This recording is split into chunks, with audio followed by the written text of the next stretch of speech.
काय हो बारामतीच्या मोठ्या ताई, तुम्ही तर मागे म्हणाला होतात की मराठा आरक्षणाव्यतिरिक्त आणखीनही महत्वाचे प्रश्न राज्यात आहेत. आठवत नसेल ना तर ही स्मरणगोळी तुम्हाला मी देते. पवार साहेब दोनदा नाही 4 वेळा मुख्यमंत्री होते. तेच नाही, आतापर्यंत 11 मुख्यमंत्री मराठा समाजाचे होऊन गेले.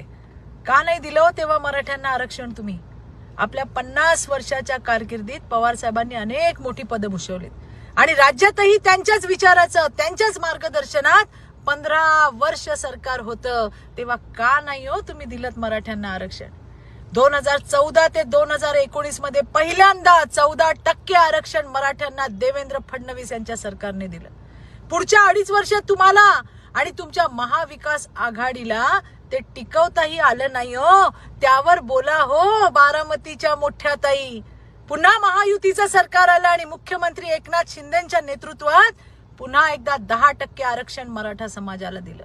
आणि मोठ्या ताई, तुमच्या सरकारने बंद केलेल्या अण्णासाहेब पाटील महामंडळाची पुनर्रचना सुद्धा 2014 ते 2019 मध्ये देवेंद्रजी मुख्यमंत्री असताना त्यांनी केली हो.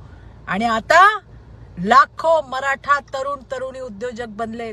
13,000 कोटींचं कर्ज महामंडळाला देण्यात आलंय आणि त्यातील जवळपास 1,300 कोटींचा व्याज परतावा राज्य सरकारच्या माध्यमातून अण्णासाहेब पाटील महामंडळाला दिला गेला. जे महामंडळ मराठा समाजाच्या तरुणांसाठी होतं ते तुमच्या सरकारने बंद केलं. तुम्ही त्यावेळेला कुठे होतात हो मोठ्या ताई बारामतीच्या? इतर समाजाप्रमाणे मराठा समाजातील विद्यार्थ्यांना शिष्यवृत्ती मिळाली पाहिजे या हेतूने बार्टीच्या धर्तीवर सारथी महामंडळ स्थापन करण्यात आलं. अरे तुमचं एकच लक्ष, समाजाची घडी विस्कटवायची आणि त्याचं खापर देवेंद्रजींवर फोडायचं. लक्षात ठेवा, काल आंदोलकांनी तुमच्या तोंडावर सांगितलं मराठ्यांचं वाटोळं पवार साहेबांनी केलं. हे सत्य आहे.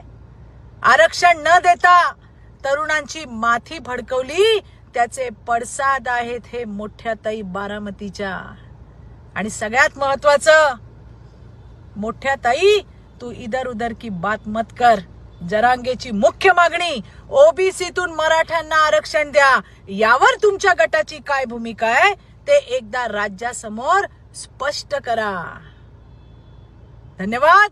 जय हिंद, जय महाराष्ट्र.